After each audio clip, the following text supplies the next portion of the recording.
जय हनुमान। वास्तु सागर में आपका स्वागत है। आशा है आप सब कुशल मंगल होंगे। आज मैं श्री कृष्ण जी की वो 7 बातें बताने जा रही हूँ जो उन्होंने रुक्मिणी और अर्जुन को बताई कि इन बातों को अपनाकर घर में लक्ष्मी का स्थायी वास होता है और व्यक्ति तरक्की करता जाता है। इस वीडियो को अंत तक देखें अगर आपने जिंदगी में ऊपर उठना है, और ज्यादा से ज्यादा लोगों को शेयर करें ताकि वो भी इसका फायदा उठा सकें। श्री कृष्ण जी कह गए हैं कि गाय में 33 करोड़ देवी देवताओं का वास है और श्री कृष्ण जी ने ही गाय को माता का दर्जा दिया था। श्री कृष्ण जी को आज पूरी दुनिया पूजती है और श्री कृष्ण जी के साथ गौ माता का भी आदर किया जाता है।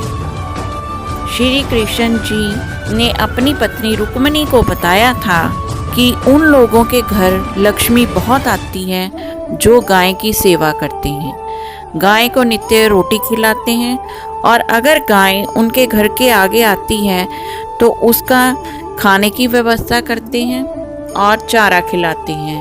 उनके घर में अन्न धन की कोई कमी नहीं रहती। गाय को रोटी के ऊपर गुड़ रखकर खिलाना चाहिए, अकेली रोटी नहीं खिलानी चाहिए। श्री कृष्ण जी ने कहा कि गाय को रोटी गुड़ के साथ जो व्यक्ति केला भी खिलाता है तो उसको सभी समस्याओं से छुटकारा मिलता है। श्री कृष्ण जी ये भी कहकर गए हैं कि जो व्यक्ति अपनी कमाई में से कुछ धन धार्मिक कार्यों पर लगाता है या किसी गरीब को देता है तो उसको जितना धन उसने किसी जरूरतमंद को दिया हो तो उसका 10 गुना होकर मिलता है। लोग बैंकों में पैसा जमा कराते हैं कि वो बढ़े और उनकी आय में वृद्धि हो, परंतु अगर हम गरीबों के लिए खाने की व्यवस्था करते हैं और ज़रूरतमंद व्यक्ति, अंधे व्यक्ति या अपाहिज व्यक्तियों के लिए खाने की और ज़रूरत की चीज़ों को देते हैं तो जितना धन हम लोग उन लोगों के लिए खर्च करते हैं उतना ही हमारे धन में वृद्धि होती है और हमारी संपत्ति बढ़ती है। घर में किसी चीज़ की कमी नहीं रहती।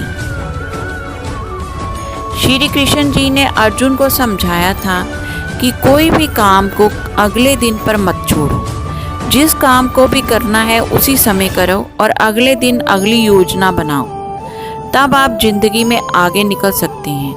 अगर आप उसी काम को आगे के लिए टालते जाएंगे तो भविष्य की योजना बीच में ही रह जाएगी और आप अगले काम को लेट करेंगे जिससे आपकी उन्नति उतनी नहीं होगी। अगर आपने तरक्की करनी है तो काम को कभी भी कल पर ना छोड़ें। श्री कृष्ण जी ने अर्जुन को ये भी कहा कि जिस काम को आप अच्छी तरह से कर सकते हो वो ही काम करें जिसमें आपकी दक्षता हो।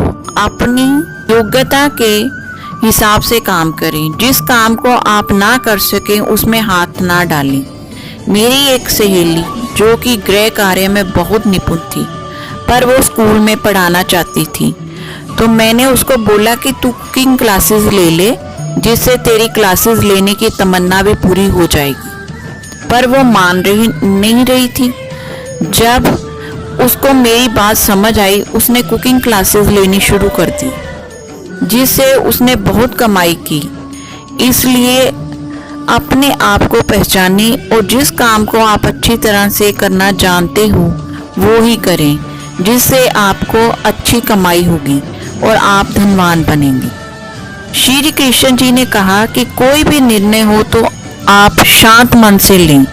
कोई भी व्यक्ति अगर गुस्से से बोलता है तो उसका दिमाग नष्ट हो जाता है तो वो सही निर्णय नहीं ले पाता, जिससे दिमाग तरक्की की ओर बातें सोचने की बजाय फजूल बातों पर, किसी को कैसे नीचा दिखाना, इन बातों पर लगा रहता है और दिमाग अपने लक्ष्यों पर ध्यान केंद्रित नहीं कर पाता।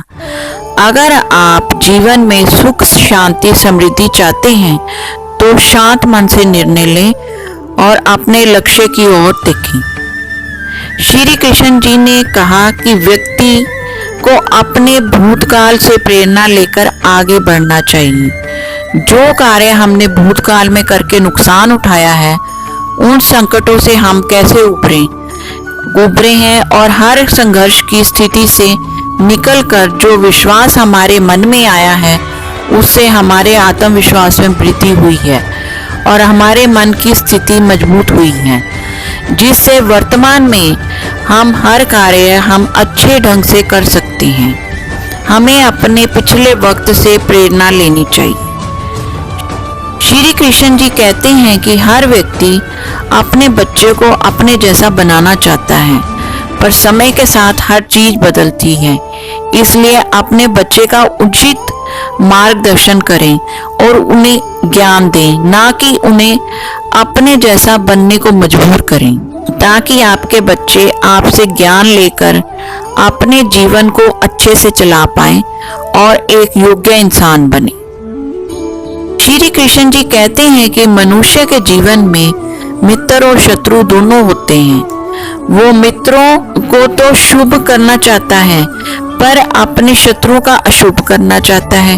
शत्रुओं को खुश देखकर उसे खुशी नहीं होती, वो अपने शत्रु को नष्ट करना चाहता है। श्री कृष्ण जी कहते हैं कि मनुष्य को अपने शत्रुओं को भी मित्र बनाना चाहिए। बुराई को बुराई से नहीं, अच्छाई से जीतना चाहिए और क्रोध को क्षमा से जीतना चाहिए।